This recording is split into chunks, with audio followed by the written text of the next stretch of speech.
thank you so much for the time to chat. I really do appreciate it. Yeah, thank you for having me.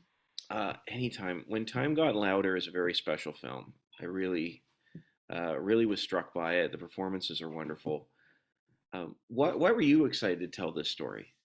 Well, first, thank you. That means a lot. And, I was really excited to tell an experience of a family's experience living with autism, and in particular, someone like our character, Kayden, who is more profoundly impacted by his autism. I have a brother who's on the autism spectrum, and he is also nonverbal. And, there's some spectacular autism content out there, but it usually shows savant and gifted like individuals. And while they're beautiful stories that need to be told, they really only reflect about 10% of the autism community. So it was really important to me when making a film that we could hopefully make one about the autism community that could really resonate with a wider audience. I really appreciate that because you're absolutely right. So often when we're looking at stories of autistic characters, we're seeing like these savant characters, but this one is very grounded in their experience with the home and with the family. And I have to say, Jonathan is incredible in this film. Yes, I'm so proud of Jonathan. I always say, I don't know if you're like my younger brother or my best friend. I'm just so proud of you. But Jonathan he is somebody who is living with autism, and he's from Vancouver, like I am. And I always knew I needed and wanted to cast the role of Kayden authentically. And I just feel so grateful that we found Jonathan, because not only was he able to play this role as somebody who is living with autism, but he absolutely blows it out of the park. And I think he's a fantastic example of, breaking the stereotype that somebody who's neurodivergent can play a role like this just as well, if not better, than somebody who's neurotypical, a neurotypical actor. It gives a real authenticity to the character. Like there's no question of that.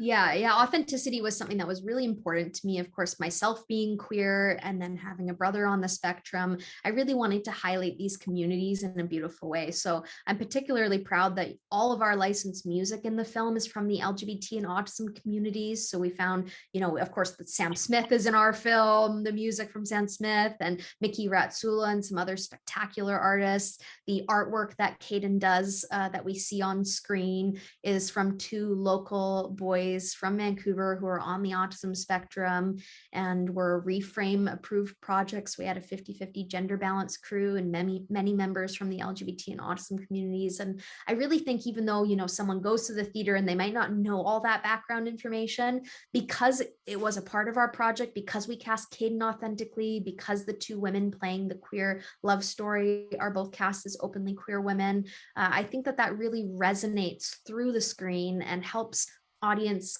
connect and feel the rawness and the honesty behind the performances. I love that. I wasn't aware of all that. I mean, that across the board, it sounds like you've got people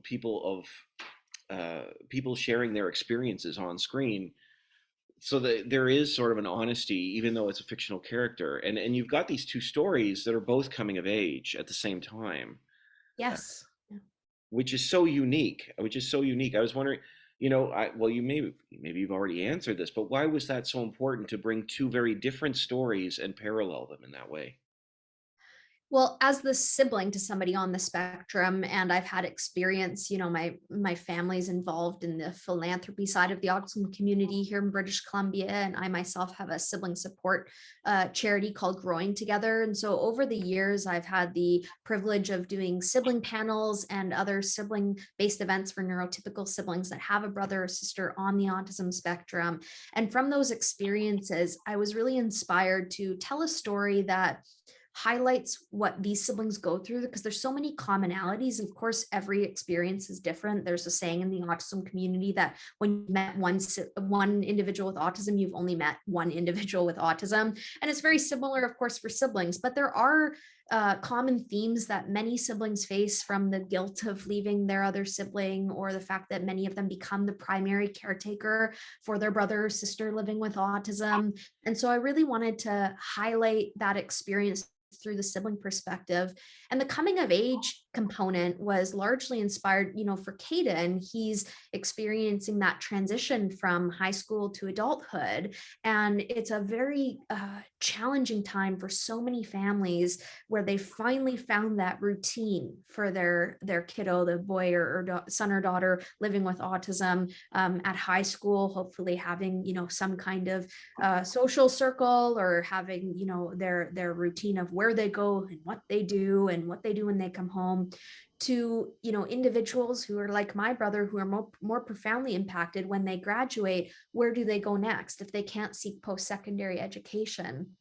I was at a charity event once back when I was writing the film years ago, and a father stood up and talked about his experience with his son graduating high school and going from having a select group of friends and a really good social experience finally for him, and comfortability in his life, to being in his basement almost all day, all night long, playing video games by himself. And that story really touched me, because I think that's a challenge that many families face. And so I wanted to highlight that, because it really is an honest experience, and something that I think is really relatable, not only just to the autism community. Our story isn't just a story about autism or just a story about the LGBT community. It really is just a universal message of sibling bond and unconditional family love that I think many audience will resonate with.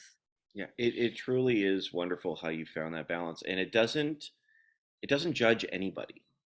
This was, I thought, was such a fascinating look at the film. Is you've got Abbie, and she's celebrated for going to university off in LA. You've got Kayden, and he's celebrated for the steps that he take. You've got the family, but everybody is struggling at the same time Mhm. to get through this. And I was wondering, because guilt and shame is a huge theme within this film. You've got Abbie saying it was selfish for me to leave, and the father saying he thinks he's failed them, and all of these things. I was wondering, what would you say to families who are experiencing that in these very real life circumstances? Yeah, I think the best way to address that is the ending of the film, really. Our film does not have that perfect bookend, tie a bow on the package ending. And that was very purposeful. I feel that families living with autism, individuals impacted by autism, there is no final solution, there is no perfect ending. And so it's just a life experience, and it's ongoing. Every day is different. My family's faced different challenges over the years with my brother. Now he's been suffering from seizures, which isn't something that I cover in my film, but something that's new for us as a family to navigate, and probably what's going to inspire one of my future films.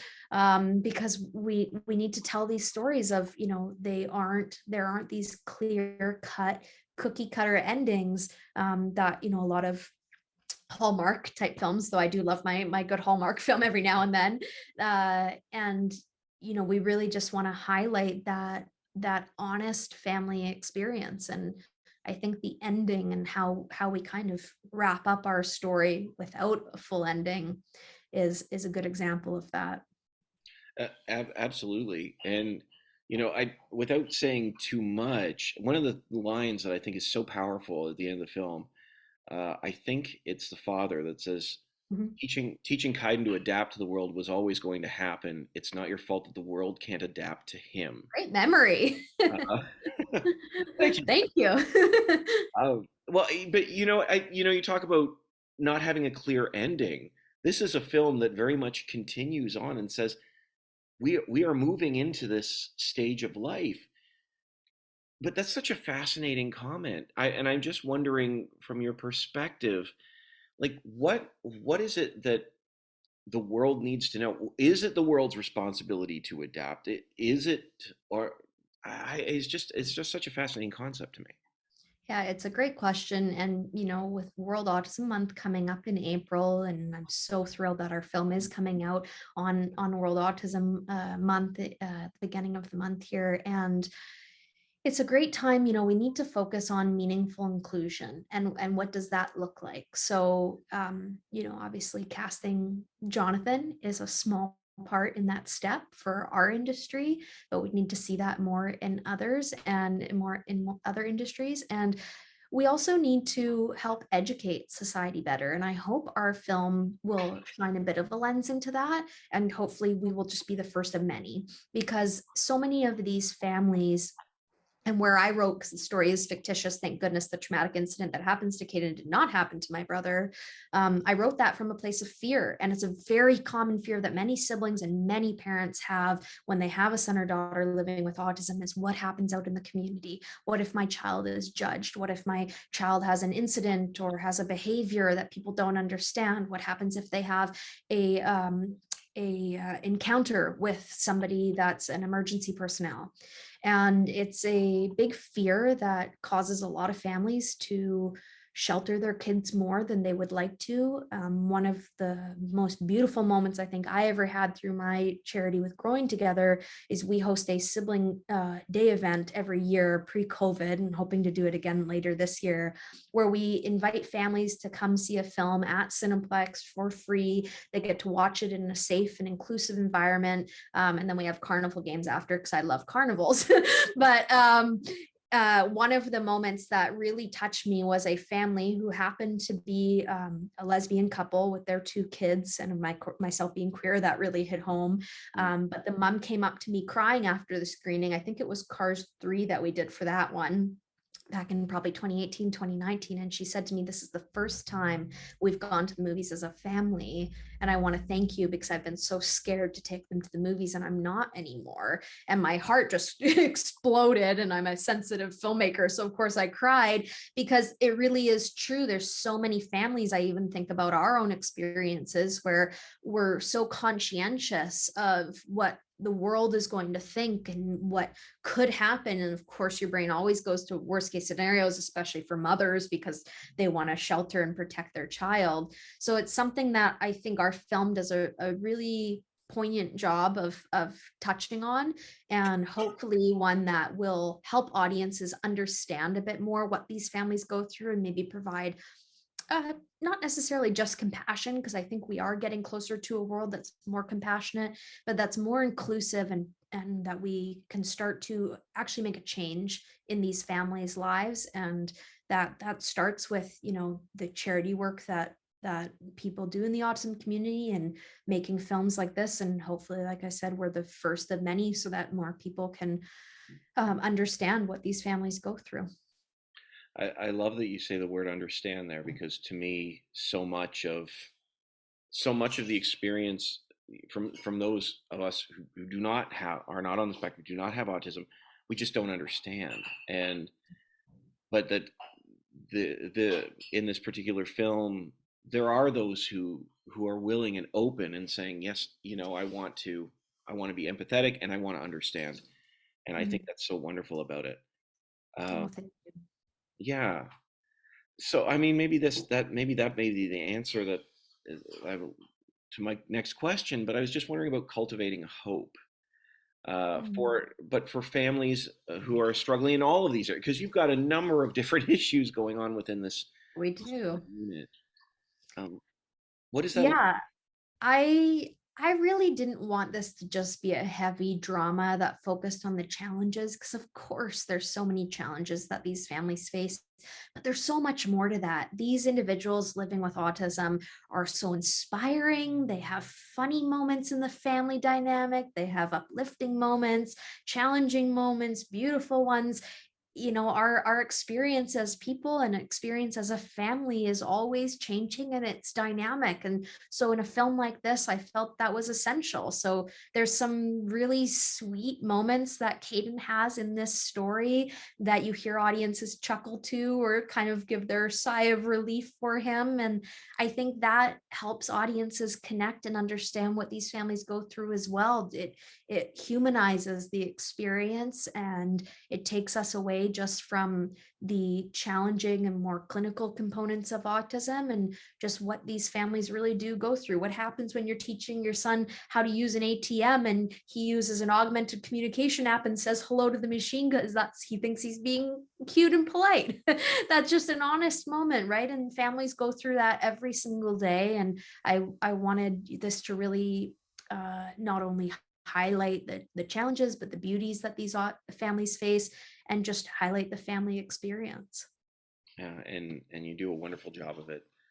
Thank you. Um, just as we start to wrap up, what is it that you hope that people take away from their time with, well, when time gets louder?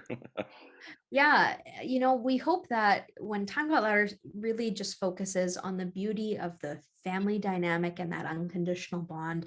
So whether it's a parent who's had a child leave home for the first time, whether it's somebody discovering their sexuality, first love, first heartache, guilt of leaving a sibling, there's so many different themes and tones in our story that I really do think it's a universal story on family love and the unconditional bond with your best friend, or in this case, your sibling. And I hope that audiences will watch it and not only learn more about what these families go to, but just enjoy seeing a unique perspective into one family's life. And we're so excited to watch it on the big screen with everyone. March 31st, we're going to have our release in Vancouver at Fifth Avenue Cinemas and in Toronto at the Scotiabank Theatre. And then at the end of the month in April will be our VOD release on all major platforms. So we're really looking forward to people who can't join us in the theater to watch it at home, and hope that everybody enjoys, that beautiful sibling bond and that love the family has. I really appreciate that, and I appreciate your time, Oh, Connie. thank you so much. Thank you. All right, thanks so much, and have a great day. Yeah, you as well. Bye.